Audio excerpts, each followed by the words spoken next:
அத்தியாயம் 8. 2-3 நாட்களாகவே மழை ஓய்வு ஒளிச்சல் இல்லாமல் கொட்டிக் கொண்டிருந்தது. கனப்பொழுதும் ஓய்வில்லை. கடல் நிறைய செம்மீன்.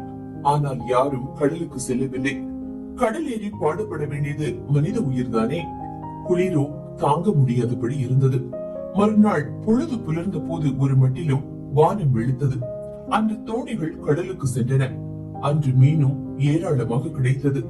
தோணிகள் கரை வியாபாரமும் ஆயிற்று. திடீரென்று மறுபடியும் வானம் இருண்டது. மழையும் விடாது கொட்டியது. அம்மாதிரி பெரும் மழை என்றுமே பெய்ததில்லை. அப்படியே தொடர்ந்து நாட்கணக்கில் கொட்டிக் கொண்டிருந்தது.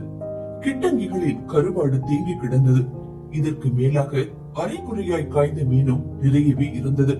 வேக வைத்து சேமித்திருந்த மீனுக்கும் குறைவில்லை.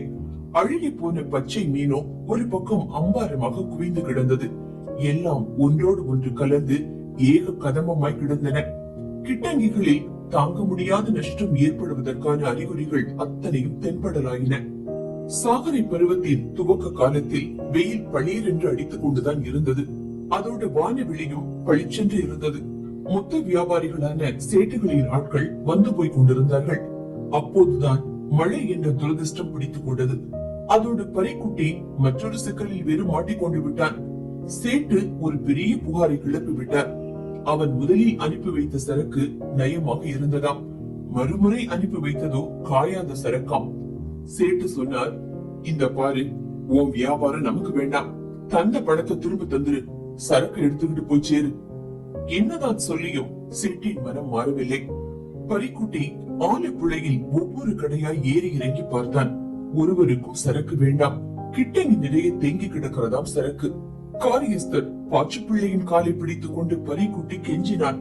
அவருக்கு தனியாக கமிஷன் வேறு தருவதாக சொன்னான். முயற்சி செஞ்சு பாக்குறேன் என்றார் அவர். இவ்வாறு பெரும் நஷ்டத்தில் கையில் சிறிது பணம் வந்து சேர்ந்தது. அந்த பணத்தை கொடுத்து சரக்கு வாங்கி வைத்திருந்த போதுதான் சனியன் போல் கிளம்பின புயலும் மழையும். பறிக்குட்டியின் பணம் அழுகி நாட்பட அழிந்து கொண்டிருந்தது. இப்படியே இன்னும் ஒரு நாள் சென்று விட்டால் கூட போதும். இருந்த சரக்கை குழி தோண்டி புதைப்பதை தவிர வேறு வழியில்லை.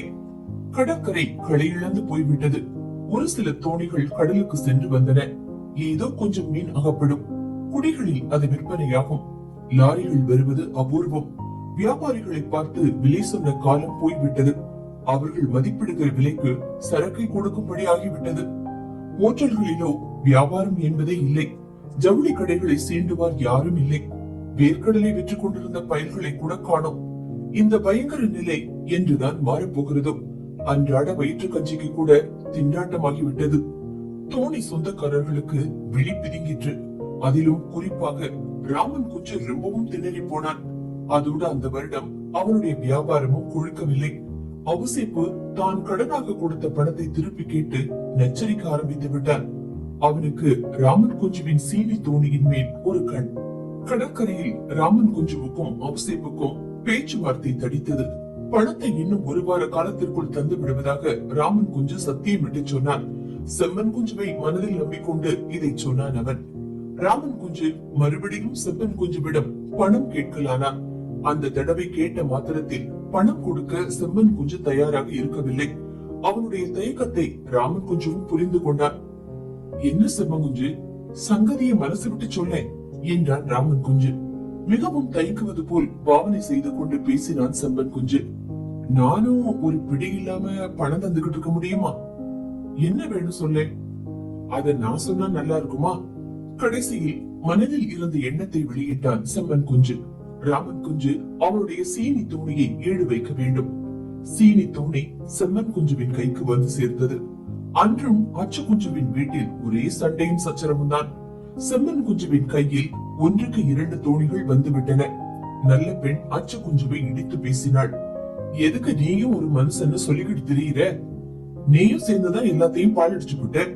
சாகர சமயத்துல ஹவுசேப்பு கிட்ட கொடுக்கணும்னு உங்ககிட்ட தந்து வச்சனே, அந்த பணம் எல்லாம் எங்க? அதுக்காக அரைக்கு துணி இல்லாம தெரிஞ்சுக்கிட்டு இருக்க முடியுமா? யானை இல்லாம சோறு பொங்க முடியுமா? என் கையில மட்டும் இருந்திருந்தா இப்படி ஆயிருக்குமா? குடிச்சு தொலைச்சிருப்ப. அச்சு குஞ்சு முன்னால் பாய்ந்து அவளுக்கு 2 அறை கொடுத்தான். மற்றும் ஒரு தோணி கைக்கு வந்து சேர்ந்ததில் சக்கிக்கு ஒரே சந்தோஷம்.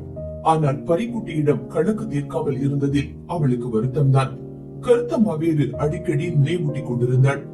அன்னிரவு சக்கி செம்மன் குஞ்சுவிடம் சொன்னாள், இருந்தாலும் இது பெரிய அநியாயம். எது? நட்டுநிசி வேளையில அவன் கொடுத்ததை எல்லாம் வாங்கி வச்சுக்கிட்டு இப்ப பேச்சு மூச்சு இல்லாம கம்முன்னு இருந்துகிட்டு இருக்க. செம்மன் கொஞ்சு சினத்துடன் சீறி விடுத்தான். கோச்சுக்கிட்டா போதுமா? அந்த பையன் பாவம் பணத்துக்கு திண்டாடிக்கிட்டு இருக்கான். இப்ப கொடுத்தா அவனுக்கு எவ்வளவோ ஏந்தலா இருக்கும். இப்ப என் கையில காசு எங்க இருக்கு? இந்த சம்பாஷணையை கவனித்துக் கொண்டிருந்த கருத்தம்மா தன் நினைவின்றி பளிச்சென்று சொல்லிவிட்டாள். அப்பா, அந்த பணத்தை திருப்பி கொடுத்துரு. கடுமையான குரலில் கேட்டான் செம்மன் குஞ்சு. உனக்கு என்ன அதை பத்தி? பதிலுக்கு பதில் மணி அடித்தாற் போல் சொல்ல தெம்புண்டு அவளுக்கு. அதற்கான விஷயங்களும் மனதில் இருந்தன. நான் தான் முதல்ல பணம் கேட்டேன் என்று சொல்ல துடித்தாள் அவள். அவள் சொல்லி மதித்துதான் கையில் பணம் இல்லாமல் இருந்தும் கூட கடனாக சரக்கு தந்தான் அவன். ஒரு விஷயத்தை ஆணித்தரமாக சொல்லிவிட வேண்டும். செம்மன் குஞ்சு கையில் செல்வம் சேர சேர அவள் பறிக்குட்டியின் ஆதிக்கத்திற்குள் அடைபட்டு கொண்டே வருகிறாள். கருத்தம்மா திடமென்று ஏதாவது சொல்லிவிடக் கூடும் என்ற பயம் சக்கிக்கு ஏற்பட்டது. வாய் தவறி வார்த்தை வந்துவிட்டால் விபரீதம்தான். கருத்தம்மாவின் பக்கம் சேர்ந்து கொண்டு பேசினாள் சக்கி. அவ உள்ளதானே சொல்லுதா? இதுக்கு இவ்வளவு தூரம் துள்றதுக்கு என்ன இருக்கு? இத பத்தி அவையே பேசணும்னு கேக்குறேன். அவள கடன் வாங்கினா இல்ல அவகிட்டயா பணத்துக்கு இழுவைன்னு கேட்க போறான். சக்கியும் கோபமாக பதில் சொன்னாள். கேட்கலன்னு இருக்கட்டுமே, அதுக்காக அவ சொல்லக்கூடாதுன்னு இருக்குதா? செம்மன் குஞ்சு மிகவும் கண்டிப்பான குரலில் உபதேசம் பண்ணுவது போல் சில வார்த்தைகள் சொன்னார். வந்து ஒரு விஷயம் சொல்லி போடுறேன். ஆம்பளைகளுக்குள்ள 1000 இருக்கும். அதுல நீ தலையிட வேண்டியதில்ல. இன்னொருத்த கைய பிடிச்சுக்கிட்டு வாழ வேண்டியவனி. அதையும் சொல்லி போடுறேன். அரிய உபதேச வார்த்தைகள் தான், சந்தேகம் இல்லை. கருத்தம்மா கவனத்தில் கொள்ள வேண்டிய விஷயங்கள் தான் அவை. இப்போது செம்மன் குஞ்சுவின் கோபம் சக்கி பக்கம் பாய்ந்தது. இந்த பாரு, உன்னை பார்த்துதான் உன் பொண்ணு படிச்சுக்கிடுவா. அவன் அப்படித்தான் பேசுவா. செம்மன் குஞ்சு ஒவ்வொன்றாக பல வழிகளை சக்கி மேல் சுமத்தி திட்ட ஆரம்பித்தான். சந்தர்ப்பத்தை உணர்ந்து சக்கியும் மௌனம் காத்தாள். தாயும் மகளும் தனியாக இருந்த ஒரு சந்தர்ப்பத்தில் சக்கி கருத்தம்மாவிடம் கேட்டாள். கருத்தம்மா, நீ என்னமோ உன்னையே மறந்து அப்பா கிட்ட பேசி போடுறியே. இந்த பாரு, அவருக்கு ஏதாவது சந்தேகம் வந்துச்சுன்னா அப்புறம் என்ன ஆகும்னு யோசிச்சு பாரு. அக்கம் பக்கத்து வாயாடி கழுதுக என்ன பேச்சு பேசுறதுன்னு தெரியாத அவனுக்கு ஒரு வார்த்தை அவரு காதல் விழுந்துச்சுன்னா, கடல் தாயே நீதான் காப்பாத்தணும். இவைகள் எல்லாம் கருத்தம்மாவுக்கும் தெரிந்த விஷயங்கள் தான். இருந்தாலும் அவள் விட்டு கொடுக்காமல் பேசினாள். அம்மா, எப்படியும் அந்த பணத்தை திரும்ப கொடுத்துடணும். எனக்கும் அந்த எண்ணம் தான். நீ சும்மா வச்சு சொல்லிட்டு இருக்க. இன்னும் கொடுக்காம தானே நாளை கடத்திட்டு இருக்கீங்க. என்ன வழி இல்லாம சொல்லி பார்த்தேன், ஒன்னும் கேட்கல. நீ அந்த கடனை வெள்ளசா கொடுத்தப்புறம் என்னைய கட்டி கொடு, அரை குறையாக சொல்லிவிட்டு நீண்ட பெருமூச்சு விட்டாள் கருத்தம்மா. சக்கிக்கு விஷயம் புரிந்து விட்டது. நீ சொல்றது நெசந்தான், அதுதான் நியாயம். பழனியை மணந்து கொள்வது பற்றி கருத்தம்மாவின் கருத்தை அறிந்து கொள்ள துடித்துக் கொண்டிருந்தாள் சக்கி. சம்மதம் என்றோ இல்லை என்றோ தெரிவிக்காமலே இருந்தாள் கருத்தம்மாவும். சின்னஞ்சிறுசு வெக்கப்பட்டுகிட்டு இருக்கு என்று சக்கியும் ஆறுதல் தேடிக் கொண்டிருந்தாள். இருந்தாலும் அவளுக்கும் பலிக்குட்டிக்கும் இருந்த உறவு எப்படி வந்து விடுமோ என்ற பீதி அவளை சதா வருத்தி கொண்டுதான் இருந்தது. கருத்தம்மாவின் தோழிகள் மூலமாக கேட்டு தெரிந்து கொள்ளலாம் என்றால் செய்தி ஊர் முழுவதும் பரவிவிடும். இந்த நிலைமையில் கருத்தம்மா தானாகவே அந்த கடனை அடைத்துவிட்டு என்னை என்று தனது அந்தரங்க எண்ணத்தை வெளியிடும் போது எத்தனை ஆறுதலாக இருந்திருக்கும் சக்கிக்கு. சக்கி சிரித்தாள். அவள் முகம் மலர்ந்தது. அப்போ இந்த கல்யாணத்துக்கு சம்மதம் தானே உனக்கு? கருத்தம்மா பதில் சொல்லவில்லை. மலர்ந்த முகத்துடன் சக்கி சொன்னாள், தங்கமான பையன் அவன். ஆமா, ரொம்ப நல்ல ஆளு. சக்கி பழனியை புகழ்ந்து எதையோ சொன்னாள். பாராட்டி சொல்வதற்கான விஷயங்களும் அவளிடம் இருந்தன. சக்கி சொல்ல சொல்ல வாய் திறவாமல் கேட்டுக் கொண்டிருந்த கருத்தம்மாவின் மனதில் தன்னை அறியாமலே ஒரு எதிர்ப்பு உணர்ச்சி தலை தூக்கிற்று. கோப வெறி கொண்டு சீறி பாய வேண்டும் போல் இருந்தது. காரியங்களும் அதற்கு சேர்ந்தாற் போல்தான் நடைபெற்றுக் கொண்டு வந்தன. பழனிக்கு என்ன வயசாகிறது? இதை அறிந்து கொள்ள உரிமை கிடையாது அவளுக்கு. சரி, அவனுக்கு சொந்தக்காரர்கள் யார்? பழனி அவளுடைய இதயத்தில் நுழைந்து இடம் பெற்றுக் கொண்டு விட்டானா? ஆனால் சக்கிக்கு ஏற்பட்ட ஆறுதலே பெரிய ஆறுதலாக இருந்தது அவளுக்கு. அவள் சொன்னதையே திரும்ப திரும்ப சொல்லிக் கொண்டிருந்தாள். கருத்தம்மாவுக்கோ மூச்சு திணற ஆரம்பித்து விட்டது. வாயை திறந்து ஓ என்று கத்த வேண்டும் போல் இருந்தது. 2 துண்டாக மனம் விண்டு விடும்படி கத்தினாள் அவள். கொஞ்ச நேரம் வாயை மூடிக்கிட்டு இருமா. பல்லை நரநரவென்று கடித்தவாறு அவள் தனக்கு தானே ஏதோ முணுமுணுத்துக் கொண்டாள். சக்கிக்கு ஒன்றுமே புரியவில்லை. சக்கி சொன்னாள், கல்யாணத்துக்கு முன்னாடி கடனை கொடுத்து போடணும்னு கண்டிப்பா சொல்லி போடுறேன். கருத்தம்மாவுக்கு மூர்க்கத்தனமான கோபம் பீரிட்டு கிளம்பியது. கோபமும் விருப்புணர்ச்சியும் கலந்த குரலில் அவள் கத்தினாள், கடனை அடைச்சிட சொல்ல போற அப்படின்னா இத்தனை நாள் என்ன செஞ்சுக்கிட்டு இருந்தியா? இப்ப நான் விடாப்புடியா புடிச்சுக்கிட்டு கண்டிப்பா சொல்லுவேன். கருத்தம்மா நிராசை துணிக்க சொன்னாள், ஒண்ணும் நடக்க போறதில்ல. கல்யாணம் அது பாட்டுக்கு நடந்து முடிஞ்சிரும். பாத்துக்கிட்டே இரு, அப்படித்தான் நடக்க போகுது. சக்கி திடமான குரலில் சொன்னாள், அப்படி இல்ல, நீ வேணும்னா பாரு. குழப்பமான எண்ணங்களுக்கு ஆட்பட்டு பரிதவித்துக் கொண்டிருந்தாள் கருத்தம்மா. அதே சமயம் அவள் மனதில் மற்றொரு தீர்மானம் உருவெடுத்தது. அந்த பணத்தை கொடுக்கலனா நான் விட்டுற போறதில்ல. இந்த பாரு, கொடுக்கலனா என் உசுரைய அடிச்சுக்கிடுவேன். ஆமா. பதறி போனாள் சக்கி. இந்த பாரு, கண்ணா பின்ன வாய்க்கு வந்தபடி உலகிக்கிட்டு இருக்காத. கருத்தம்மா விக்கி விக்கி அழ ஆரம்பித்தாள். என்னம்மா நீ சொல்லிக்கிட்டு இருக்க? அவர் அடியோட நாசமா போயிட்டு இருக்காரு. கையில காசு இல்லைன்னு வேற வழி இல்லைன்னு விட்டுறலாம். கொடுக்கணுங்கிற எண்ணமே இல்ல. அதான். சக்கியையும் பழித்து பேசிக்கொண்டே போனாள் கருத்தம்மா. உனக்கு தான் கொடுக்கணுங்கிற எண்ணமே கிடையாது என்றும் சொன்னாள். அந்த எண்ணமே கிடையாது என்று பலமுறை சத்தியம் பண்ணி சொன்னாள் சக்கி. இனிமே அப்பா முகத்துக்கு நேர இந்த விஷயத்த சொல்லிவிட போறேன் என்றாள் கருத்தம்மா. ஐயோ, அப்படி சொல்லிவிடாத என்று சக்கி கத்தினாள். அப்புறம் நான் என்னதான் செய்யணும்னு சொல்லுத நீ? கல்யாணம் முடிஞ்சு போற வழியில திடீர்னு அவர் வந்து வழி மறிச்சு நிக்க வச்சுக்கிட்டு காசை எண்ணி கீழே வச்சுக்கிட்டு போ அப்படின்னு சொல்லிவிட்டாருன்னா என்னம்மா செய்வேனா? அந்த நிமிஷம் வரையிலும் சக்கி அப்படி எண்ணி பார்க்கவில்லை. மனதை கிளியில் ஆழ்த்தி விடும் பயங்கரமான சித்திரம் ஒன்றை வரைந்து கண் முன்பு நிறுத்திவிட்டாள் கருத்தம்மா. அவ எதுக்கு உன்கிட்ட கேட்க போறான்? நான் கேட்டதுனால தானே அவரு கடன் கொடுத்திருக்கிறாரு. அது என்னமோ நீ விளையாட்டா கேட்டது தானே அப்படின்னு யார் சொன்னா? அவள் எழுப்பிய சித்திரம் சக்கியின் மனதை விட்டு அகலவில்லை. பரிக்குட்டி அவ நம்பிக்கை மேலிட்டு சோர்ந்து போய்விட்டான். மனம் முறிந்து போய்விட்டது. கருத்தம்மா சொன்னது போலவே நடைமுறையில் செய்து காட்டினாலும் காட்டிவிடுவான். தாங்க முடியாத வெறுப்புணர்ச்சியில் வெறித்தனமாக அவன் நடந்து கொண்டாலும் ஆச்சரியப்படுவதற்கில்லை. படு பயங்கரமான நிலைமை அது. கருத்தம்மா சொன்னாள், நான் அப்பா கிட்ட வாய் விட்டு எல்லாத்தையும் சொல்லிவிட போறேன். பாத்துக்கிட்டே இரு, இன்னைக்கே சொல்லிவிடுறேன். சொன்னா என்னத்த செஞ்சு விடுவாராம்? வேண்டாம் கருத்தம்மா, வேண்டாம். இல்ல, சொல்லத்தான் போறேன். எப்படியும் கல்யாணத்துக்கு முன் கடனை அடைத்து விடுவதாக சக்கி மீண்டும் வாக்குறுதி அளித்தாள். அன்று சக்கி செம்மன் குஞ்சுவிடம் ஒரு சந்தோஷ சமாச்சாரத்தை தெரிவித்தாள். கல்யாணத்துக்கு எதிராக கருத்தம்மா எதுவும் சொல்லவில்லை என்பதே அந்த செய்தி. இப்படி இதை சொல்லிவிட்டு ஆனா என்று இழுத்தாள் சக்கி. அர்த்த புஷ்டி நிறைந்த இழுப்பு. அந்த விஷயத்தை பட்டவர்த்தனமாக சொல்லிவிட முடியுமா சக்கியால்? பரிக்குட்டியின் பணத்தை எப்படியும் திரும்ப கொடுத்து விட வேண்டும். அதற்கு முடிந்த வரையிலும் முயன்று பார்க்க வேண்டும் என்று மனதில் தீர்மானம் செய்து கொண்டாள் சக்கி. ஆனால் தனது கணவனை தூண்டி காரிய சித்தி பெறுவது எப்படி என்பது அவளுக்கு புலப்படவில்லை. மார்க்கெட்டில் மீனின் விலை சரிந்து விட்டது. கடற்கரையில் செம்மன் குஞ்சுவும் பிறரும் கவலையில் ஆழ்ந்தனர். ஆனால் சில நாட்களிலே நிலைமை மாறிவிட்டது. கொச்சியிலும் ஆலப்புழையிலும் ஏற்றுமதி வியாபாரம் நடந்தது. ரங்கூனில் விலை விழுந்து விட்டது என்று பேசிக் கொண்டனர்.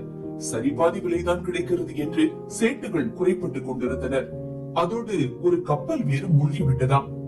ஆக மொத்த தொகையில் பாதிக்குத்தான் எல்லோருக்கும் கணக்கு முடித்து கொடுத்தனர். பரிக்குட்டி ரூபாய் 1000 இழந்து விட்டான். கருத்தம்மாதான் எப்படி மாறி போய்விட்டாள். வரவிருந்த புதிய சூழ்நிலைகளுக்கு அனுசரணையாக அவள் தன்னையே தயார் செய்து கொண்டாளோ என்னவோ. உடலும் உள்ளமும் வளர்ந்து விட்டன. தெம்பும் தைரியமும் ஏற்படலாயின. பரிக்குட்டியை சந்தித்து பேச வேண்டும் என்ற ஆசை அவளுக்கு.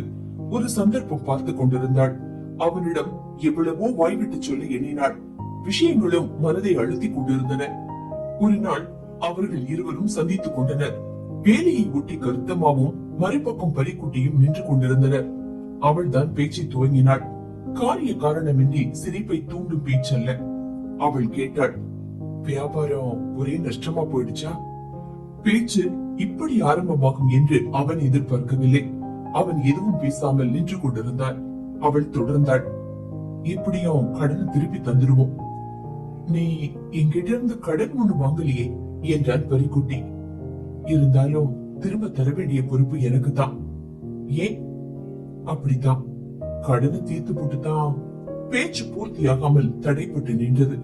அவளுக்கு தொண்டை அடைத்துக் கொண்டு விட்டது. அவளுடைய முகம் சோர்ந்து தொங்கிவிட்டது. கண்களில் கண்ணீர் நிரம்பி வழிந்தது. அரைக்குறையாக அவள் சொல்லியதை பரிக்குட்டி பூர்த்தி செய்தான். கடனை தந்து போட்டுதான் கல்யாணம் பண்ணிக்கிடணும், அப்படித்தானே? கருத்தம்மாவின் கண்களில் இருந்து கண்ணீர் சொட்டு சொட்டாய் கீழே சிந்தியது. பரிக்குட்டி அழவில்லை. அவன் கேட்டான், இதோட தொடர்பு அறுந்து போயிடணும், அப்படித்தானே? சரம் போல் அவள் மனதை பிளந்தது அந்த கேள்வி. அவன் மட்டும் என்ன, உணர்ச்சியற்ற மரக்கட்டை போலவா அந்த கேள்வியை கேட்டான்? அவளை குறை கூற ஒன்றுமில்லை. அவள் பொறுப்பில் எதுவும் நடைபெறவும் இல்லை. அவள் என்ன பதில் சொல்லுகிறாள் என்று எதிர்பார்த்து கொண்டிருந்தான் அவன். அவள் சொன்னாள், நீங்க எப்படியும் வியாபாரம் பண்ணி முன்னுக்கு வரணும். இப்போது பரிக்குட்டியும் வெறும் காதல் பைத்தியம் அல்ல. அவன் சிரித்தான். ஒளி இழந்த வெறுமை உணர்ச்சியை காட்டும் சிரிப்பு. நான் வியாபாரம் பண்ணி முன்னுக்கு வரவா? அந்த கேள்விக்கு என்ன பொருள் என்பது கருத்தம்மாவுக்கு தெரியும். நானாவது முன்னேறுவதாவது என்றுதானே பொருள் அதற்கு. கருத்தம்மாவால் அங்கு நின்று கொண்டிருக்க முடியவில்லை. அவள் அங்கிருந்து அகன்றாள். சிறிது நேரம் அங்கேயே நின்று கொண்டிருந்தாள் பரிக்குட்டி. அன்று செம்மன் குஞ்சு சக்கியிடம் மிக முக்கியமான ஒரு செய்தியை தெரிவித்தார். அன்று அவனுக்கு ஒரே உற்சாகம். ரகசியமாக அவன் சொன்னான், பழனி சீதனம் ஒண்ணும் வேண்டாம்னு சொல்லிவிட்டான். சக்கியால் இதை நம்ப முடியவில்லை. அப்படின்னா என்ன அர்த்தம்? என்ன அர்த்தம்? சீதனம் இல்லாமலே கல்யாணம் பண்ணிக்கிடுறானா? சக்கி சிறிது நேரம் செம்மன் குஞ்சுவை கூர்மையாய் பார்த்தபடி நின்றாள். தான் சொல்வதை அவள் நம்பவில்லை என்று எண்ணிக்கொண்டு மறுபடியும் சத்தியம் பண்ணி சொன்னான் செம்மன் குஞ்சு. கடலம்மா சத்தியமா சொல்லுதேன், அவனேதான் இத சொன்னான். அவன் வேண்டாம்னு சொல்லிவிட்டானா கொடுக்காமலே இருந்து போடுறதா என்று கேட்டாள் சக்கி. ஒருவன் தானாகவே பணம் வேண்டாம் என்று சொல்லும் போது அவன் கையில் அதை திணிக்க வேண்டிய அவசியம்தான் என்ன? சக்கியின் பேச்சு புரியாமல் பேராச்சரியத்தில் ஆழ்ந்து போய் நின்றான் செம்மன் குஞ்சு. சக்கி கோப குரலில் கேட்டாள், அவன் ஒண்ணுமே தெரியாத பையன். அவன்கிட்ட எதையோ சொல்லி உப்புக்குள்ள வச்சுக்கிட்ட போல இருக்கு. சட்டென்று அதை மறுத்து பேசினான் செம்மன் குஞ்சு. ஐயோ, நான் ஒண்ணுமே சொல்லல. சக்கி ஆழமான கேள்வி ஒன்றை எழுப்பினாள். நான் ஒண்ணு கேக்குறேன், மனுஷனுக்கு எதுக்கு இந்த காசும் பணமும்? என்கிட்ட ஏது பணம்? சீதனம் நம்ம பொண்ணுக்காக நாம கொடுக்கறது தானே. அதுதான் அவன் வேண்டாங்கிறானே. பின்ன யாருக்காக பணத்தை சேர்த்து சேர்த்து வச்சுக்கிட்டு இருக்கியா? காரசரமாய் பேசிக்கொண்டே இருந்தாள் சக்கி. கிழடு தட்டி போன பின்பும் தன்னை ஒரு இளைஞனாக பாவித்துக் கொண்டு இன்பத்துக்கு விளையலாம், மெத்தையில் புரண்டு சுகம் பெறவும் ஆசைப்படலாம். வேண்டுமானால் இன்னும் ஒரு தீயையும் இழுத்து வைத்துக் கொள்ளலாம்.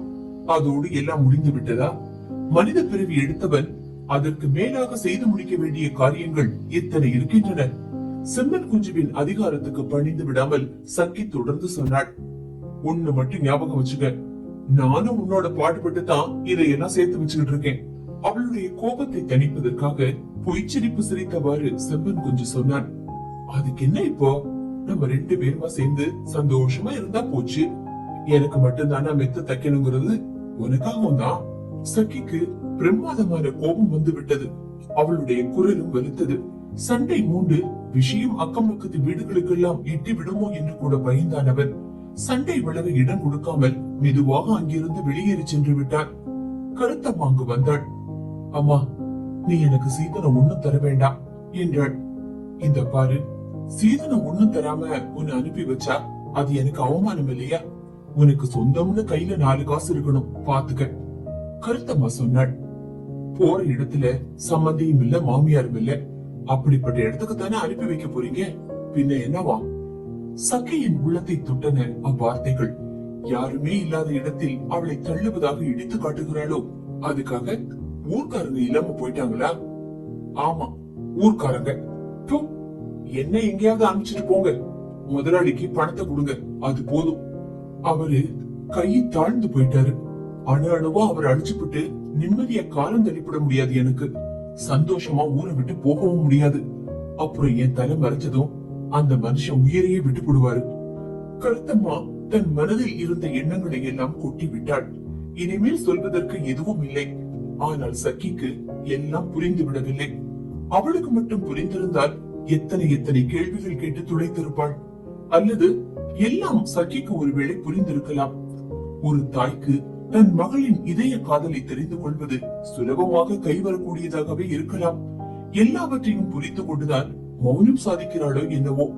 கருத்தம்மா, நான் அந்த கடனை கொடுத்துருவேன் என்று மீண்டும் ஒரு முறை சக்கி சொன்னாள். அப்பா அந்த பணத்தை கொடுக்க போறதே இல்ல என்றாள் கருத்தம்மா. நான் தான் என்ன செய்யணும்னு சொல்லுத நீ என்று கேட்டாள் சக்கி.